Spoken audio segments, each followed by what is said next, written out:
ఈరోజు నేను టవర్ ఎందుకు ఎక్కవలసి వచ్చిందంటే మేము రిప్రజెంటేషన్ ఇచ్చాం. ఇలా శాంతియుత ర్యాలీ చేస్తున్నాం, 3 దళితులు చనిపోయారు ఇళ్ళు కూల్చడాన్ని బట్టి, దళిత బిడ్డల మరణాల్ని కామ్గా సమాధి చేసేశారు. ఈరోజు ఆ కుటుంబాలు అన్యాయం అయిపోయినాయి.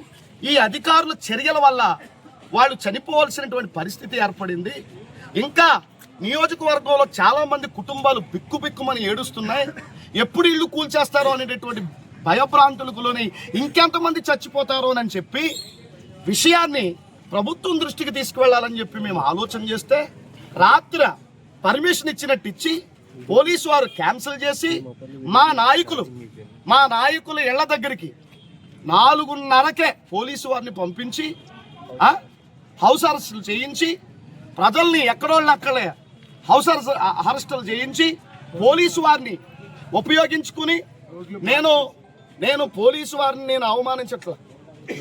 ఎమ్మెల్యే గారు ఆయన డిప్యూటీ స్పీకర్ కదా, మరి ఆయన ఏం చెప్తే అది చేయాలి.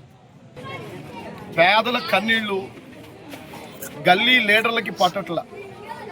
మా దగ్గరకు వచ్చి ఓట్లు వేయండి, మమ్మల్ని గెలిపించండి, మీ బాగోగులు చూస్తాం, మీ మంచి చెట్లు చూస్తాం, మీకు అండగా ఉంటాం, మీకు ఏ ఇబ్బంది కలగనివ్వమని చెప్పిన ఏ గల్లీ లీడర్, ఏ పంచాయతీ ప్రెసిడెంట్, ఏ ఎంపీటీసీ, ఏ నియోజకవర్గ స్థాయిలో ఉన్న లీడర్ కానీ, అంతేకాదు టీడీపీ నుండి కానివ్వండి, ఇతర పార్టీల నుండి కానివ్వండి, ప్రజల కన్నీళ్లు చూస్తున్నారు. కానీ ఈరోజు మాకు న్యాయం జరిగేటటువంటి పరిస్థితి కనబడట్లేదు.